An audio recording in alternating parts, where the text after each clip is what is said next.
Charlie اور chocolate factory. یہ کہانی ایک غریب لیکن ایماندار لڑکے چارلی بکٹ کے گرد گھومتی ہے، جو اپنے ماں باپ، اپنے دادا دادی اور اپنے نانا نانی کے ساتھ ایک چھوٹے سے جھوپڑے نما گھر میں رہتا ہے۔ چارلی کا خاندان نہایت ہی غریب تھا۔ ان کے پاس کھانے کے بھی پیسے مشکل سے ہوتے تھے، لیکن چارلی کا دل چاکلیٹ کے لیے دھڑکتا تھا، خاص طور پر ولی وونکا کی مشہور چاکلیٹ کے لیے۔ دنیا کے سب سے مشہور چاکلیٹ بنانے والی ولی وونکا نے اعلان کیا کہ اس نے اپنی چاکلیٹ فیکٹری کے دورے کے لیے 5 سنہری ٹکٹ اپنے چاکلیٹ بارز میں چھپائے ہیں۔ جو بھی یہ ٹکٹ حاصل کرے گا وہ فیکٹری کا دورہ کرے گا اور اسے زندگی بھر کے لیے چاکلیٹ انعام میں ملے گی۔ یہ خبر سن کر دنیا بھر میں چاکلیٹ خریدنے کا ایک جنون پھیل گیا۔ چارلی کا دل بھی یہ ٹکٹ حاصل کرنے کے لیے مچل اٹھا، لیکن اس کے پاس اتنے پیسے نہیں تھے۔ ایک دن قسمت نے اس کا ساتھ دیا۔ جب اسے زمین پر ایک سکہ ملا، اس نے فوراً چاکلیٹ بار خریدا اور حیرت انگیز طور پر اس کے اندر سنہری ٹکٹ تھا۔ ٹکٹ کو دیکھتے ہی لوگوں کا ایک ہجوم چارلی کی طرف متوجہ ہوا۔ ایک عورت کہنے لگی، بیٹا، یہ ٹکٹ تم مجھے دے دو، میں تمہیں اس کے $10 دوں گی۔ ایک آدمی بولا، نہیں بیٹا، یہ ٹکٹ تم مجھے دے دو، میں تمہیں اس کے $50 دوں گا۔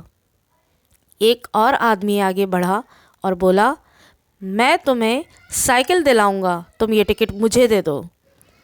دکاندار، جو اتنی دیر سے چارلی کے گرد لوگوں کا ہجوم دیکھ کر چارلی سے کہا، بیٹا، تم یہ ٹکٹ لو اور اپنے گھر جاؤ۔ یہ سننا تھا کہ چارلی نے اپنے گھر کی طرف دوڑ لگا دی۔ چارلی نے اپنے گھر جاتے ہی اپنے دادا جان کو آواز دی۔ دادا جان یہ ٹکٹ دیکھ کر بہت خوش ہوئے۔ دادا جان، جو ہمیشہ سے فیکٹری کی کہانیاں سناتے تھے، چارلی نے ان کو اپنے ساتھ فیکٹری لے جانے کا فیصلہ کیا۔ ولی وونکا نے باقی 4 بچوں اور ان کے والدین کا استقبال کیا۔ باقی 4 بچے یہ تھے: نمبر 1، ایک لڑکا جو کھانے کا دیوانہ تھا۔ نمبر 2، ایک لڑکی جو ہمیشہ چیونگم چباتی رہتی تھی۔ نمبر 3، ایک لڑکا جو ٹی وی کا بے حد دیوانہ تھا۔ نمبر 4، ایک لڑکی جو کہ ضدی تھی اور خود غرض تھی۔ فیکٹری نہایت ہی جادوئی اور عجیب تھی۔ وہاں چاکلیٹ کا دریا تھا، مٹھائی کے درخت تھے اور امپا لمپا نامی چھوٹے لوگ کام کرتے تھے، جو گانے گاتے اور کام کرتے تھے۔ ہر بچہ اپنی بری عادتوں کے باعث مصیبت میں پڑا۔ پہلا بچہ چاکلیٹ کے دریا سے پانی پینے کی کوشش میں گر گیا۔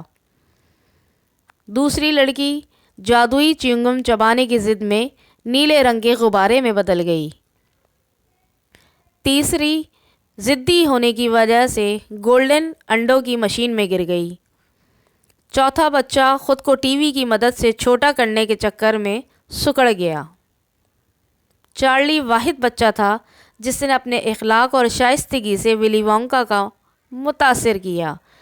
ولی وونکا نے آخر میں اعلان کیا کہ وہ اپنی فیکٹری کا وارث ڈھونڈ رہا تھا، اور چارلی نے اپنی ایمانداری کی وجہ سے یہ اعزاز حاصل کر لیا۔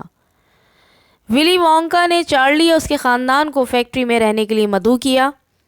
چارلی اور اس کا خاندان اب غریبی کے دنوں سے نکل کر خوشحال زندگی گزارنے لگا۔